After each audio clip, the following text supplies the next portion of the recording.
ଆଜି ସକାଳୁ ଠାକୁର ପୂଜା ସାରି ମୁଁ ଚାଲି ଆସିଥିଲି ରୋଷେଇ ଘରକୁ। ରୋଷେଇ ଘରକୁ ଆସି ପରିବା ଗୁଡ଼ିକୁ ପ୍ରଥମେ କାଟି ଦେଇଥିଲି। ତାପରେ ଗୋଟେ ବର୍ଫି ଥିଲା, ସେଥିରୁ ଗୋଟେ ଖାଇ ଦେଇଥିଲି। ତାପରେ ଆରମ୍ଭ କରିଦେଇଥିଲି ଦ୍ୱିପହର ରୋଷେଇ। ତାପରେ ଶ୍ରୀକୁ ଗାଧୋଇ ପାଧୋଇ ମୁଁ ଏଠି ରେଡ଼ି କରେଇ ଦେଇଥିଲି।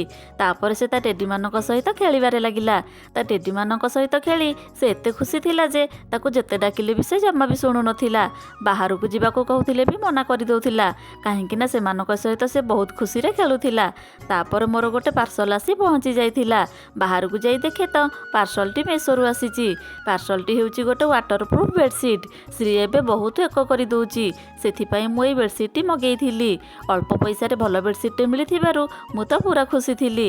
ତାପରେ ସନ୍ଧ୍ୟାବେଳେ ସମସ୍ତଙ୍କ ପାଇଁ ଟିକେ ଚା କରିଦେଇଥିଲି। ଶୀତୁଆ ପାଗରେ ଚା ନ ପିଇଲେ ତ ଜମା ବି ହେଉନି। ପେଟ ଗ୍ୟାସ୍ ଥିବାରୁ ଥମ୍ସଅପ୍ରେ ଟିକେ ଜଲଜିରା ପକେଇ ସମସ୍ତେ ପିଇ ଦେଇଥିଲୁ। ଜୋରେ ଶୀତ ପଡ଼ିବା ହେତୁ ଜମା ବି ତ ଭଲ ଲାଗୁନି, ସେଥିପାଇଁ ଟିକେ ଟମାଟୋ ସୁପ୍ କରିଦେଇଥିଲି। ସମସ୍ତଙ୍କୁ ଦେଇକି ନିଜେ ଟିକେ ପିଇ ଦେଇଥିଲି।